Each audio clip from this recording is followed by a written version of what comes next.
Háganlo fuerte. Así que si van a dar un aplauso al Señor, háganlo con energía, con fuerza, con deseo.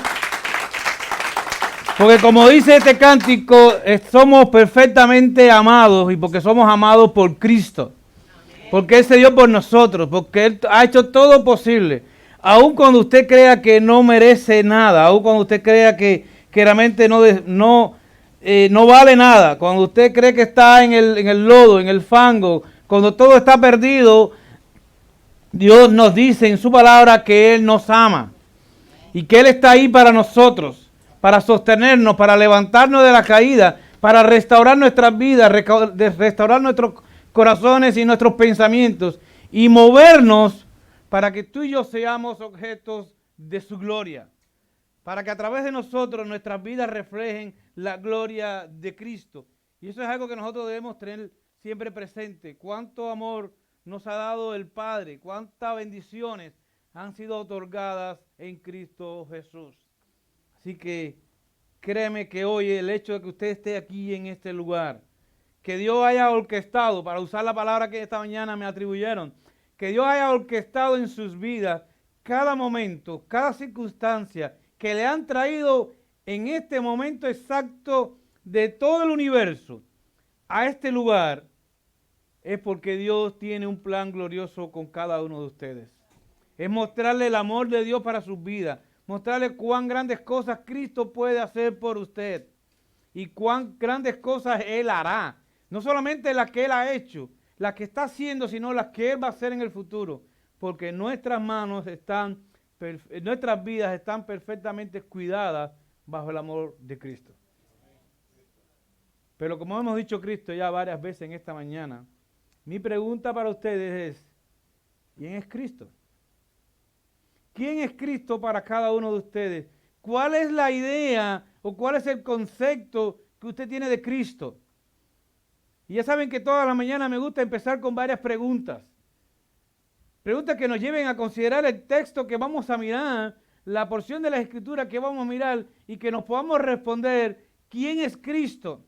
¿Quién es ese al quien yo puedo clamar sabiendo que va a responder mis oraciones? ¿Quién es ese al quien yo puedo seguir creyendo, buscando y encontrar refugio? ¿Quién es ese Jesús que dio su vida en la cruz del Calvario? Amén. ¿Quién es ese Jesús que se levantó de los muertos al tercer día? Dio prueba de que había resucitado poderosamente, venciendo la muerte y cumpliendo todas y cada una de las promesas. ¿Quién es ese que ascendió al cielo y que promete regresar por nosotros? ¿Quién es para usted? Cuando le mencionan a Jesús, ¿qué es lo que usted piensa acerca de Jesús? Yo quiero llevarles a Colosenses, a la carta de Colosenses, capítulo 1. Vamos a leer allí algunos versos. Los versos que están del capítulo 1, verso del 15, y vamos a leer hasta el verso 20.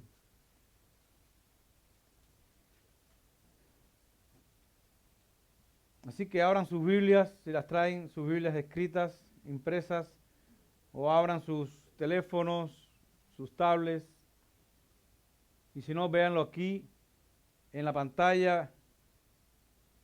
Primer capítulo de la carta a los Colosenses, versos del 15 al 20, leyendo la santa palabra de nuestro Dios, dice: Él es la imagen del Dios invisible, el primogénito de toda creación, porque en Él fueron creadas todas las cosas, las que hay en los cielos y las que hay en la tierra, visibles e invisibles, sean tronos, sean dominios, sean principados, sean potestades. Todo fue creado por medio de Él y para Él. Y Él es antes de todas las cosas y todas las cosas en Él subsisten. Y Él es la cabeza del cuerpo que es la iglesia. Él que es el principio, el primogénito de entre los muertos, para que en todo tenga la preeminencia, por cuanto agradó al Padre que en Él habitase toda la plenitud, y por medio de Él reconciliar consigo todas las cosas, así las que están en la tierra como las que están en los cielos, haciendo la paz mediante la sangre de su cruz. Amén. Padre, te alabamos y te damos gracias una vez más en esta mañana, Y ahora que abrimos tu palabra, la cual es santa, justa, recta, nos guía a toda verdad, en ella tú te nos has revelado, en ella tú nos has enseñado tus promesas para el tiempo presente y también para el día de mañana. En ellas encontramos la verdad acerca de ti y en ella encontramos las normas para nuestra vida. Ahora ayúdanos a través de tu Santo Espíritu, que seas tú ministrando con poder en esta hora, que no sean mis vanas palabras, sino, Señor, seas tú hablándonos poderosamente, que tu Santo Espíritu guíe nuestros pensamientos, nuestras palabras, y que tú, oh Dios, selles tu palabra en nuestros corazones para que vivamos por ella. Pues te lo pedimos en acción de gracia, en santo nombre de Cristo Jesús. Amén y amén. Amén. Cuando nosotros pensamos en quién es Cristo, y la semana pasada hablábamos acerca de la oración, y pudiéramos decir cuando Pablo, para poder entender esta porción de la Escritura, y recuerden, cuando la Biblia es dada, cuando las cartas de Pablo fueron escritas, es un texto, es un todo. Nosotros la dividimos por sentido obvio de tiempo y a veces por sentido de poder entender una porción a la vez, y vamos estudiando porción a porción de la Escritura. Sería difícil poder estar aquí sentados y estudiar toda la carta de Colosenses de un solo golpe. Pues tendríamos que quedarnos varios días y quizás varias semanas, y tendríamos que hacer provisión para quedarnos, y quizás sería bueno porque pudiéramos practicar lo que practicaba el pueblo de Dios. Si estaban allí en el desierto, en sus tiendas, en sus cabañas, Dios había revelado y Moisés comenzaba a instruir al pueblo, y allí estaban quietos mientras escuchaban a Dios y no hacían otra cosa. Pero por sentido común, nosotros dividimos la palabra en varias porciones, pero no podemos correr en los versículos 15 en adelante sin entender lo que está anterior. Entonces, permítame hacerles un repaso rápido de lo que está anteriormente. Pablo ha estado orando por esta iglesia y él les dice: quiero recordarles que todo tiempo, en todo momento, yo hago oración por ustedes y le doy gracias a Dios por el testimonio de vuestra vida cristiana. Testimonio que se manifiesta a través de vuestra fe y de vuestro amor unos con otros. En fe, por cuanto ustedes han atesorado las promesas de Dios, ustedes han dado vida de que ustedes han confiado en Cristo, aguardan de Él cada una de sus promesas, y amor por la vida de comunión que tienen unos con otros. Y doy gracias a Dios por eso. Ahora Pablo incluye que esa acción de gracias es a Dios, dando a entender que tanto su fe como su vida de comunión y amor unos con otros es una obra de Dios. Es Dios quien ha obrado en vosotros y les ha preservado en la fe, en vuestra confianza, en vuestra devoción y en vuestro servicio de amor unos con otros. Por eso alabo a Dios y le doy gracias a Él. Y también incluye en los versos anteriores una petición. Y Pablo dice en la petición: oro porque aun cuando ustedes dan testimonio de una vida íntegra, manifestada en su devoción y en su confianza a Dios, ustedes necesitan ser llenados del conocimiento de la voluntad de Dios. Aun cuando ya ustedes dan testimonio, y yo me agrado como desde el primer día hasta hoy, ustedes viven en obediencia, pero aún necesitan seguir creciendo en el conocimiento de la voluntad de Dios, para que puedan andar como es digno del Señor, agradándole en todo. Eso todo está en los versos anteriores. Para que ustedes puedan vivir de una manera que perseveren cada vez más, que todo cuanto ustedes hagan agradan a Dios, les es necesario conocer cuál sea la buena voluntad de Dios para vuestras vidas. Porque la única manera que tenemos de agradar a Dios en todo y andar como es digno del Señor es que conozcamos cuál es su voluntad para nosotros. Ahora Pablo ora y les dice: oro para que esto sea manifiesto en vuestras vidas. Oro que en la misma manera en que ustedes han dado un testimonio, puedan seguir viviendo vidas que agradan a Dios. Y termina la porción de esa escritura hablando acerca de Cristo. Y él lleva la mente de estos lectores, de esta iglesia a la que él escribe, desde la oración de acción de gracia a la oración de buscar la voluntad de Dios o conocer la voluntad de Dios, que vivan como es digno del Señor, y los lleva a la persona de Cristo. Y hablando de Cristo, él les dice, verso 12, con gozo, dando gracias al Padre que nos hizo actos para participar de la herencia de los santos en luz. O sea, la manera y que den gracias porque Él les ha hecho herederos y puedan disfrutar lo mismo que disfrutan todos los verdaderos creyentes. Y esto dice que es posible porque dice Él, cual nos ha librado de la potestad de las tinieblas, verso 13, y trasladado al reino de su amado Hijo. La obra que Dios ha hecho en nosotros, cuando nos tomó de las tinieblas y nos sacó a su luz admirable, Él nos incorporó al reino de ¿quién? De su amado Hijo. A saber por la Escritura, Cristo Jesús.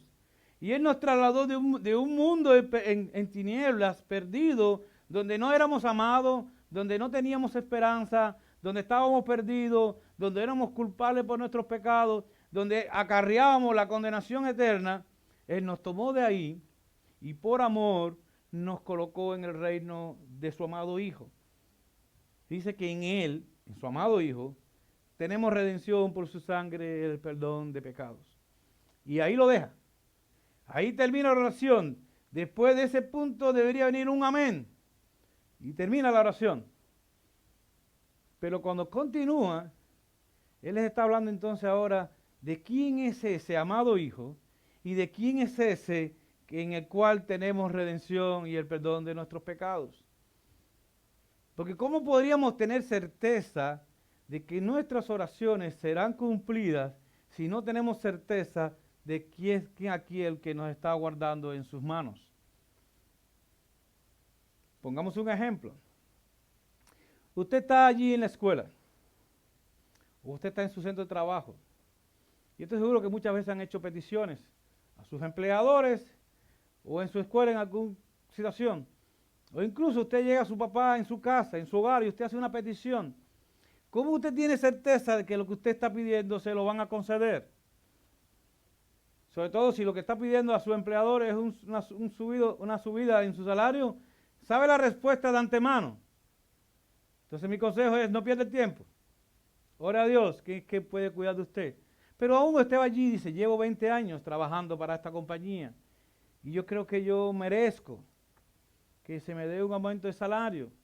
Mira, un nuevo miembro ha llegado a la familia, tenemos un nuevo hijo, tenemos un nieto, alguien ha llegado a la familia y necesito más sustento. Y usted va y le pide a su empleador que le suba el salario en base a sus méritos.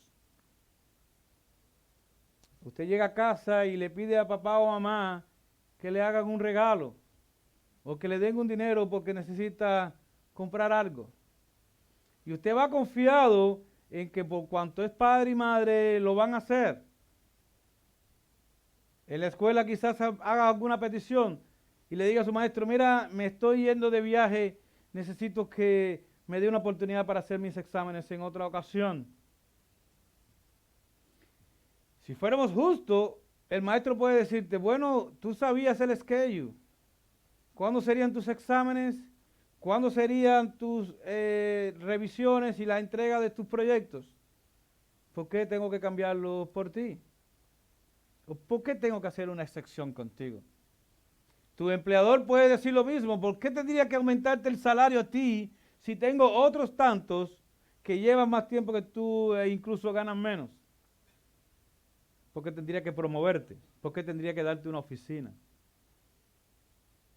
Así que, llevada a esa mentalidad, Pablo está haciendo una petición a Dios diciéndole, llena a estos creyentes del conocimiento de tu voluntad para que ellos puedan andar como es digno de ti, agradándote en todo. ¿Dónde está la certeza de que esta oración va a ser respondida? Pues en los versos 15 en adelante, cuando Él nos presenta quién es Cristo, cuando Él nos dice exactamente quién es ese en quien tenemos redención y el perdón de nuestros pecados, ¿cómo puede estar tan seguro de que verdaderamente hemos sido perdonados y que verdaderamente hemos tenido redención? Que nos he garantizado esa herencia de la cual Pablo estaba hablando anteriormente. Ahora pues entonces dice, Él es la imagen del Dios invisible. ¿De quién se está tratando? Se está tratando de ese que se ha manifestado, que ha venido a este mundo y que en Él reposa completamente la plenitud de la deidad. Es lo que nos dice a la propia iglesia en el capítulo 2. Él es la imagen del Dios invisible, el primogénito de toda. Y es posible que tengan seguridad de vuestro perdón y de vuestra redención, porque el autor de ella exactamente es la imagen del Dios invisible, el primogénito de toda la creación.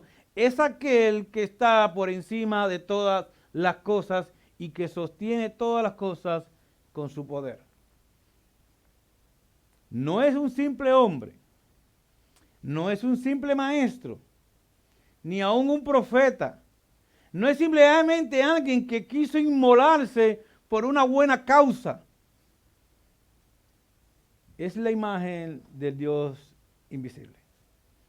Es aquel que está en primacía o en primer lugar sobre todas las cosas, o que ocupa el primer lugar sobre todas las cosas. Hay una comparación, en los versos 15 al 20 hay dos secciones. Una sección que tiene que ver con el cielo, una sección que tiene que ver con la creación y una sección que tiene que ver con la redención, con la obra de Cristo. Y en una forma muy magistral, Pablo lleva una comparación entre una cosa y otra para decirnos que Cristo reina por encima de toda la creación y que también Él reina reina sobre la creación, la grandeza. Tanto la creación proclama la grandeza de Cristo como su obra redentora proclama su grandeza y le trae honra y gloria. Dice el verso 15, Él es la imagen del Dios invisible, el primogénito de toda la creación. Cuando pensamos en eso, lo que Pablo está diciendo es, este que están viendo, este que se manifestó, no era un simple mortal, era Dios mismo ocupando forma humana, pero en Él reposa toda la grandeza de Dios. Que es lo que recordamos que cuando le dijeron a Cristo, muéstranos al Padre y nos basta. Y ahí Felipe estaba diciendo, mira, si tú nos das un destello de la gloria de Dios, si de pronto tú abres un portal y vemos al mismo Dios, toda su grandeza, toda su gloria, un pensamiento que sería lógico en el sentido humano. Recuerden a Moisés, Dios le hablaba y él le decía, si yo viera tu rostro, si yo pudiera ver tu rostro, yo entendería la grandeza de todo lo que tú me has llamado y todo lo que tú me has pedido hacer. Y recuerden la historia de Moisés, simplemente él lo puso dentro de una peña y Dios cubrió la peña y él pasó. Y en una forma milagrosa Dios mostró lo que dice la espalda de Dios. ¿Por qué? Porque es imposible para un hombre mortal ver la gloria de Dios, ver su rostro y no morir. Recordemos Isaías. Dios se le manifiesta en una visión a Isaías. Y es una visión. Se le manifiesta y ve la gloria de Dios. Y ve allí sentado en su trono. Isaías no se quedó de pie. Dice que fue tirado, se echó en tierra, se postró ante tierra, bajó su rostro mirando a tierra y dijo, ay de mí que soy muerto. Porque siendo hombre pecador, de labios inmundos, que habito en medio de un pueblo pecador, de labios inmundos, que no agradan a Dios, mis ojos han visto tu gloria. Y sabemos cómo termina el pasaje. Toda esa manifestación era por el llamado que Dios le había hecho a Isaías, y que un ángel vino, tomó un carbón, puso en su boca y le dijo, esto te limpia. Y estoy todo dando para facial el texto. Pero pensemos, pero vimos a Cristo, caminó entre nosotros. Él está hablando, ese es la imagen del Dios invisible. Es la manifestación gloriosa de aquel a quien ningún ojo humano ha visto, ni verá jamás. Él es la imagen del Dios invisible, el primogénito de toda creación. Él es quien está por encima de toda creación. No dice que Cristo fue creado. Aquí la palabra primogénito está hablando del lugar que Él ocupa. No simplemente de que, ese es el primero de todas las creaciones. No, Cristo no es creado. Cristo es Dios. El mismo texto evidencia que para poder ser imagen del Dios invisible, lo ha hecho por siempre, en toda la existencia de la eternidad. Por tanto, tiene que compartir con ese Dios todas las mismas cualidades de ese Dios eterno. Pero en el verso 16 dice, porque en Él fueron creadas, por si simplemente, bueno, es como el primero de todos. No, es simplemente el que está por encima de todas las cosas y quien ocupa el lugar supremo. Porque en Él fueron creadas todas las cosas, las que hay en los cielos y las que hay en la tierra, visibles e invisibles, sean tronos, sean dominios, sean principados, sean potestades, todo fue creado por medio de Él y para Él. Cuando nosotros pensamos en esto y nos están introduciendo a Cristo, Pablo está haciendo un cántico. Algunos estudiosos dicen que esta porción exactamente era un himno de la iglesia primitiva, algo que ellos cantaban, que componía un cántico de adoración a Cristo y que describe la grandeza de Cristo. Eso nos dice algo importante. Si Pablo simplemente tomó porciones de lo que era un himno de la iglesia, de lo que era un cántico de la iglesia, e inspirado por el Espíritu Santo, tomó esas palabras y las escribió como inspirada de Dios, dándole el sello de aprobación divino, eso implica que la iglesia desde sus primeros momentos reconoció a Cristo como el Dios invisible, como el Dios hecho carne y manifestado y adorado por eso. No es una doctrina que vino después. No fue una doctrina a muchos siglos después de Cristo, no, en los mismos inicios de la iglesia. Y Pablo está escribiendo y le está diciendo a esta iglesia, Él es la imagen de Dios invisible, el primogénito de toda la creación. Por Él fueron creadas todas las cosas.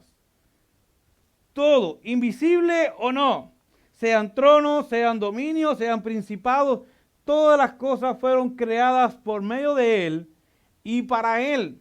Así que no solamente Él ha hecho todas las cosas, como Juan nos presenta, Él es el verbo, es la palabra, es por quien Dios ha creado todas las cosas. Él es Dios, o sea, nos presenta en Juan capítulo 1, verso 1.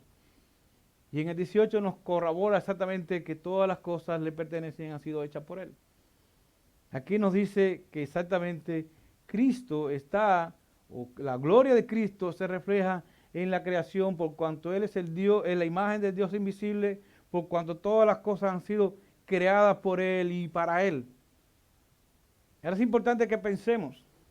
Cuando nosotros pensamos a veces que Cristo está por encima de todas las cosas y Él domina en la creación, por eso le puede decir a los vientos se enmudezcan.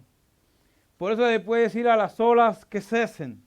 Por eso puede tomar el pan en sus manos y dar una oración de gracia y multiplicarlos. Por eso le puede decir al muerto, levántate. Por eso puede dar su voz y decir, Lázaro, sal fuera.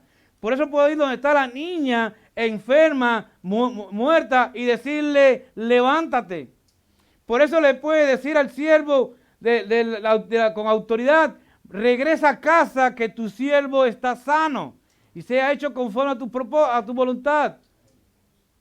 Cuando nosotros miramos todo eso, la razón por la cual Cristo lo puede hacer es porque Él es Dios y porque todas las cosas están bajo su señorío. La razón por la cual podemos clamar a Él y estar seguros de que Él nos acompañará por siempre mientras avanzamos en la misión que nos ha encomendado es porque Él es Dios y todas las cosas están bajo su dominio. ¿Sabe por qué usted puede estar seguro de que Dios cumplirá su propósito en ti? Porque es Dios. Y puede clamar a Él y esperar con certeza la respuesta porque todas las cosas se deben a Él. Nada, absolutamente nada, está fuera del control y el dominio divino.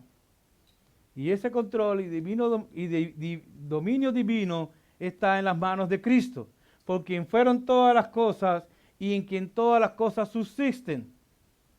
Él le ha dado orden. Él ha creado todas las cosas para Él. Él es antes de todas las cosas y todas las cosas en Él subsisten. Verso 17. Todo cuanto existe, todo cuanto ha sido creado, es para el Hijo. Y alguien puede decir, bueno, pero ¿qué Dios más egoísta que todo cuanto ha hecho, lo ha hecho para Él? Bueno, esto pudiéramos definirlo y darle una respuesta rápida. Es Dios. Y por cuanto es Dios, Él tiene la autoridad y el derecho de decidir cómo han de ser las cosas. ¿Quién va a altercar con Dios? Recordemos a Job. Y Job, en medio de su dilema y en medio de su tristeza, lo había perdido todo. Tratemos de visualizarlo. Lo había perdido todo. Todo lo material le había sido quitado en un abrir y cerrar de ojos. Todos sus hijos e hijas habían muerto. Solo le quedó la esposa. Y aunque inicialmente fue un dolor, el que permaneciera ella tenía un propósito. Así que Dios le preservó con un propósito. Pero en medio de todo, dice que Job oró a Dios y dice, ¿a quién me diera a mí la posibilidad de verte cara a cara y exponer mi causa delante de ti? Poder entrar en debate y darte mis razones.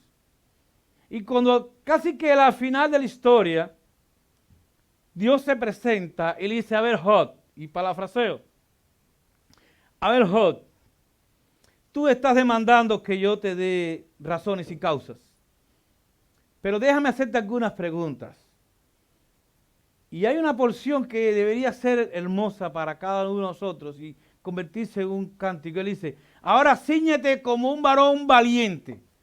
Usted es un bravo, tú eres alguien que ha estado bien, porque yo he dicho de ti que no hay ninguno como tú en toda la tierra. Job, si tú supieras el testimonio que yo tengo de ti. Si por un momento nosotros supiéramos lo que Dios piensa de nosotros, a lo mejor nos sentiríamos mucho más inferiores. Pero a ese Job Dios le dice, cíñete como varón valiente, yo te preguntaré a ti y tú me vas a responder. ¿Dónde estabas tú cuando yo creaba todas las cosas? ¿Dónde estabas tú cuando yo le daba forma al universo? Cuando yo determiné el nombre de las estrellas. ¿Te das cuenta, Job, que yo no puedo entrar contigo en debate y explicarte todas las razones? Porque yo tendría que entonces rendirme a ti, ponerme bajo tu señorío y comenzar a explicarte cómo es que funcionan todas las cosas.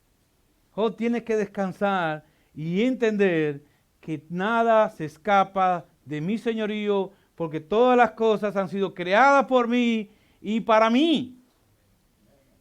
Y yo y en ella y en mí todas subsisten. ¿Saben por qué los pinos que están allá afuera pueden permanecer de pie? Y algunos dicen, bueno, porque están allí y el pastor no ha querido cortarlos todavía. Bueno, ellos tienen una raíz profunda. Yo no sé si usted ha tenido la bendición de ver cuando hay una tormenta, cómo se comporta un pino. Cuando el viento sopla fuerte, casi que la punta toca el piso y se doblan completamente. No solamente la flexibilidad de su estructura, sino la profundidad de sus raíces, que han sido creadas para buscar el agua y la humedad lo más profundo posible para ellos subsistir. Pero si vas al desierto y encuentras allí un cactus donde no hay agua, donde están sobreviviendo, vas a encontrar que han sido creados, han sido diseñados para que sus raíces se propaguen entre las arenas y encontrar la humedad que necesitan. Y retienen en su estructura la suficiente humedad para poder existir. Y esa misma idea llévenla a todo el resto de la creación. Y podemos llegar a nosotros, el ser humano, y ver cómo funciona nuestro cuerpo. Todo extremadamente diseñado, porque todas las cosas subsisten conforme al propósito de Dios y conforme a Él lo ha establecido. Pero dice que subsisten en Él. Él es el que da aliento. Él es el que sostiene la creación. Por eso podemos clamar a Dios. Por eso el profeta podía orar, decía, que llueva, y llovió. Por eso el profeta podía clamar a Dios, decirle que se detenga la lluvia, porque Él tiene control sobre eso. Por eso el profeta pudo pararse delante de los Elías, pudo pararse delante de los profetas de Baal y decirle a Dios, decide ahora quién es tu siervo. ¿Quién es el que sirve al Dios verdadero? Y descendió fuego del cielo y consumió todo el altar. Es la historia de Elías. ¿Por qué? Porque Dios tiene señorío sobre toda la creación y todas las cosas responden a Él. Y eso lo hace manifestado en la persona de su Hijo, quien es nuestro Señor y Salvador. Ahora podríamos preguntarnos, como la misma Escritura el mismo siervo de Dios pregunta, ¿habrá cosa difícil para Dios? No. Porque todo responde a sus propósitos. Porque Él es el creador de todas las cosas. Y Pablo le está diciendo, ¿saben? Quiero presentarle la gloria de Cristo. Pero quiero que entiendan que la única posibilidad de que la oración que acabamos de hacer, la oración que hago por ustedes, haya respuesta es por quien es Cristo. No es simplemente un ser humano, no es simplemente alguien pasajero. Es el Dios invisible manifestado en la persona de Jesucristo, el Hijo de Dios, eternamente poderoso, amoroso, lleno de toda compasión, de gracia y bondad, y eso lo ha derramado en nuestras vidas. Ahora, Cristo no solamente gobierna y manifiesta su gloria en la creación, lo demuestra también en su obra redentora. Y los versos en adelante nos dice, y Él es la cabeza, ese Dios invisible, ese por quien hizo todas las cosas, que todas las cosas en Él subsisten, y todo se debe a Él, ese es la cabeza del cuerpo que es la iglesia. Él es el principio. En Él todas las cosas subsisten. En el verso 15, Él es la imagen de Dios. En el verso 18, Él es la cabeza de la iglesia. En el verso que continúa, dice que es el primogénito de la creación. Aquí nos dice que es el primogénito entre los muertos. Él es el primero. Y cuando vemos 1 Corintios capítulo 15 y nos habla de la razón de la resurrección, donde se sustenta nuestra fe, o la prueba evidente de que nuestra fe es legítima y podemos creer por cuanto Cristo se levantó de los muertos y lo hizo poderosamente. Él es el primero que resucitó para hacer posible nuestra salvación, y en esa resurrección se venció la muerte. No es el primero de todos los resucitados, hubieron resurrecciones antes, milagros antes. Él mismo resucitó a Lázaro, él mismo resucitó el hijo de la viuda. O sea, no es el primero que haya resucitado, pero es el primero que en su resurrección venció la muerte y es la garantía de nuestra herencia eterna en los cielos. Él nos precede en todo.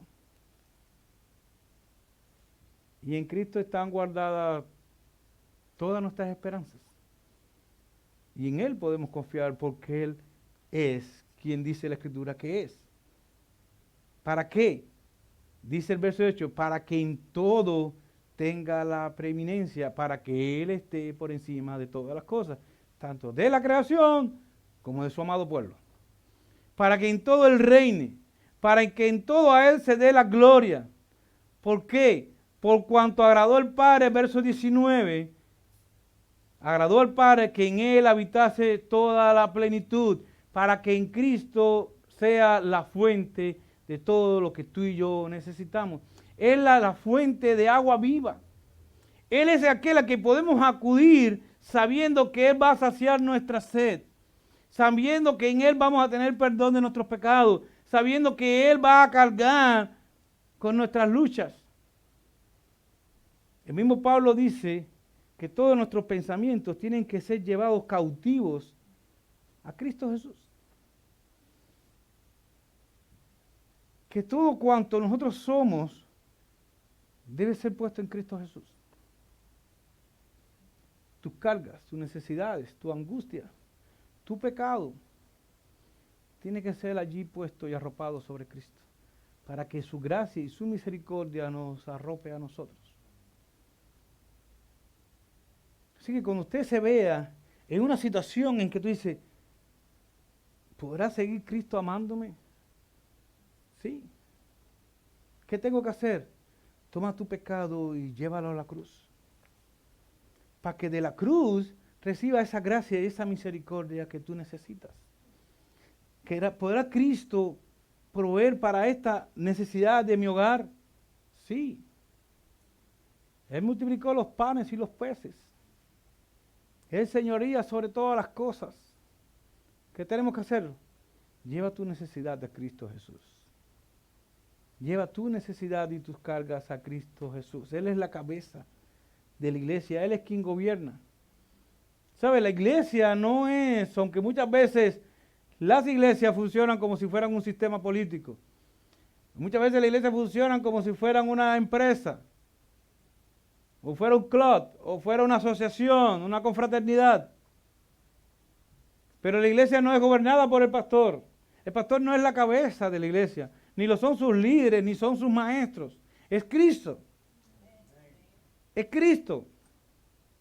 Y Pablo decía, aunque yo me he convertido en una figura para ustedes, síganme a mí a la medida en que ven en mí que yo sigo a Cristo. Como yo sigo a Cristo, conviértanse en seguidores míos, pero la atención no era en mí, sino que en Cristo. Y nosotros apreciamos y nos llena de gozo y de satisfacción ver cómo la iglesia apoya y respalda la vida de un pastor. Y es capaz de llevar sus luchas y sus cargas. Pero sigan a Cristo.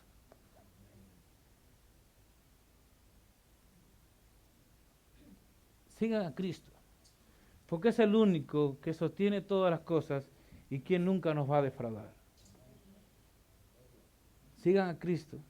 Él es la cabeza, Él es el líder, Él que fue quien murió por su pueblo. Él tiene derecho de decirnos cómo andar y hacia dónde andamos. Porque fue Él que por su sangre nos ha perdonado. Y por medio de Él, verso 20, reconciliar consigo todas las cosas, así las que están en la tierra como las que están en los cielos, haciendo la paz mediante la sangre de su cruz. En Cristo, Dios ha reconciliado todas las cosas. Esa nueva creación que será hecha es por causa de Cristo. La Biblia habla de nosotros que somos nuevas criaturas. Él nos hizo nuevos, nos reconcilió con nosotros mismos, volviendo a restablecer en nosotros la imagen de Dios, esa imagen que se perdió por causa del pecado, y Él está restaurando en nosotros por medio de Cristo. Él nos ha restaurado y nos ha reconciliado con nuestros semejantes. Él nos ha reconciliado con el Padre. Y Él ha reconciliado la creación en Cristo Jesús. Todo cuanto Dios haga nuevo en nuestras vidas y en la creación es por causa de Cristo. Aquel que tenía poder en la eternidad pasada para dar su voz y que las cosas fueran hechas y vinieran a existencia, pudo haber hecho lo mismo con nosotros.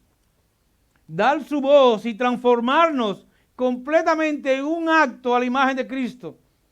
Hacernos perfectos, simplemente con dar su voz en los cielos. Pero en su entrañable misericordia y en la forma misteriosa en que Dios obra, Él decidió enviar a su Hijo a morir por nosotros en la cruz, en la peor de las torturas que pudo haber, ser humillado por nosotros, llevado a la tumba, resucitar de ella victoriosamente y un día regresará victorioso también por su pueblo. Así que todas las cosas que Él ha creado, todo lo que Él es para su pueblo y todo lo que será, es en Cristo que haya conexión. Por eso nosotros, si Cristo ocupa la preeminencia, es el primer lugar, está por encima de todas las cosas. Si la creación le rinde gloria a Él y le glorifica, si su obra redentora exalta al Hijo y lo glorifica todo cuanto Él hizo, ¿qué deberíamos hacer nosotros? ¿Qué deberías hacer tú como persona? ¿Qué deberías hacer tú con tu matrimonio, con la educación de tus hijos, con el porvenir que te estás trazando? ¿Qué deberías hacer tú con tus planes?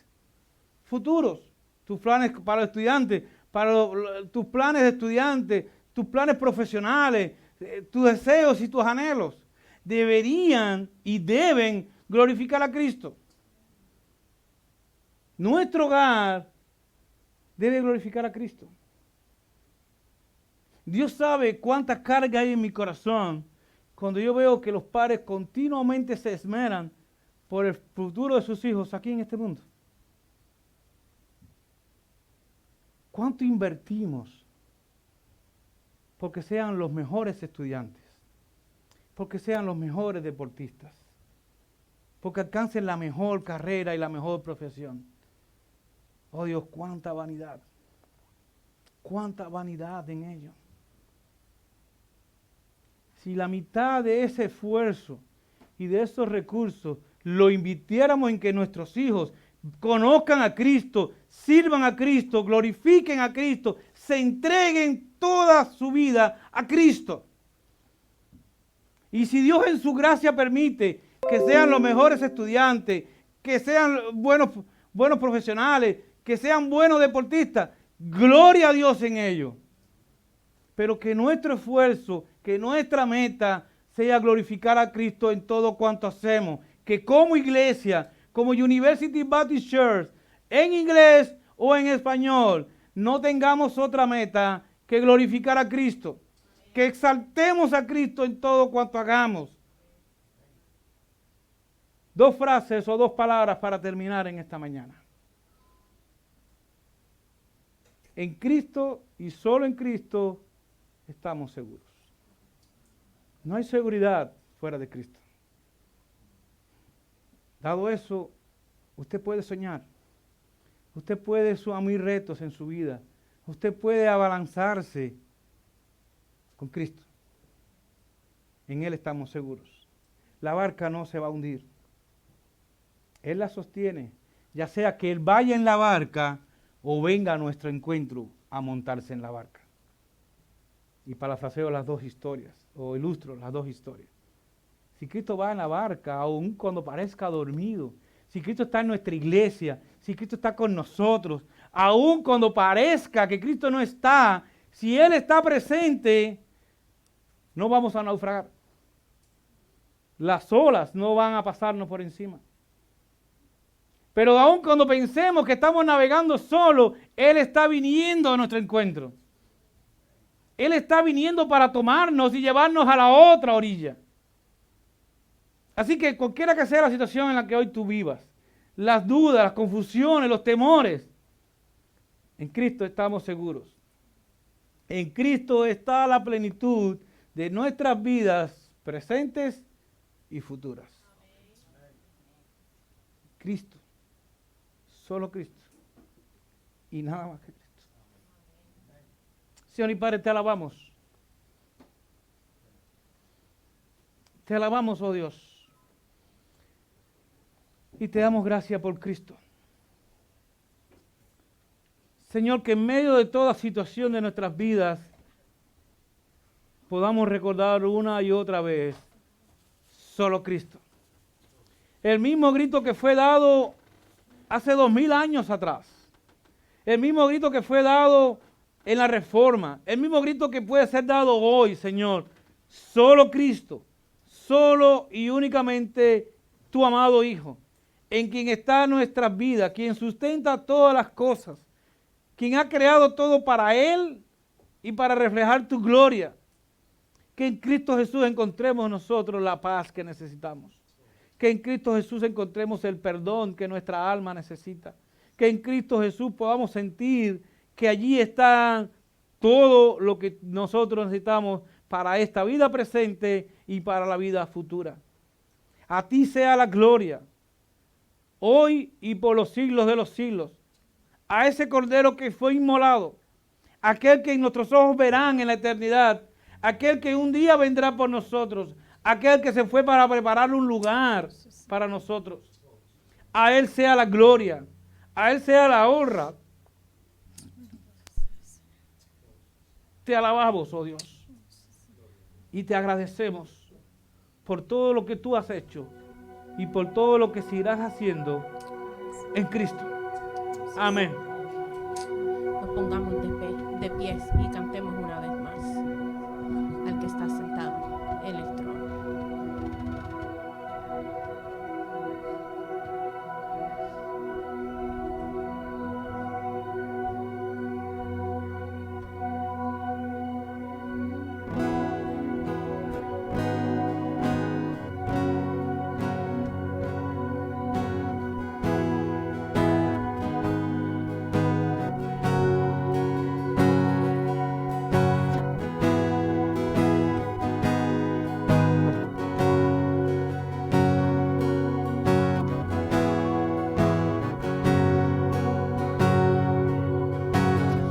Quiero conocerte cada día más a ti, entrar en tu presencia y adorar.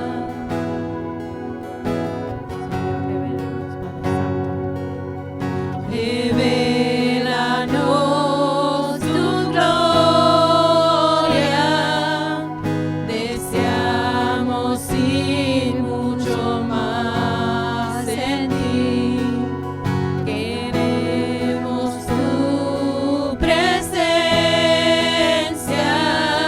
Jesús.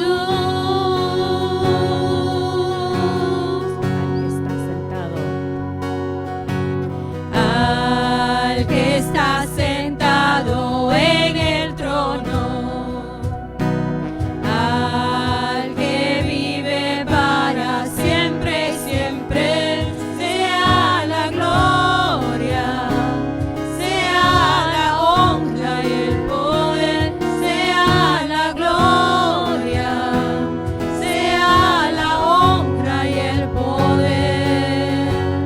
Al que está sentado en el trono,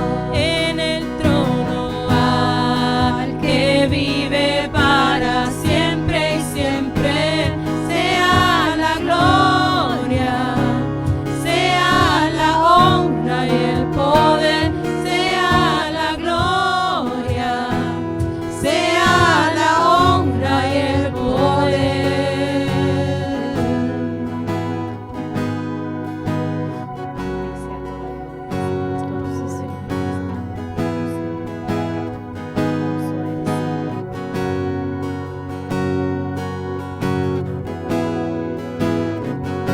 Pedimos y cantamos, Señor. Quiero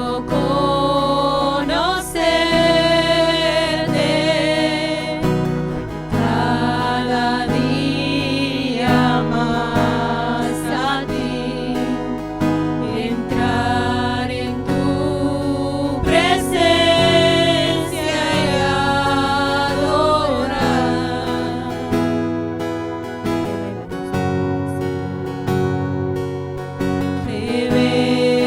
Revelanos tu gloria, deseamos ir mucho más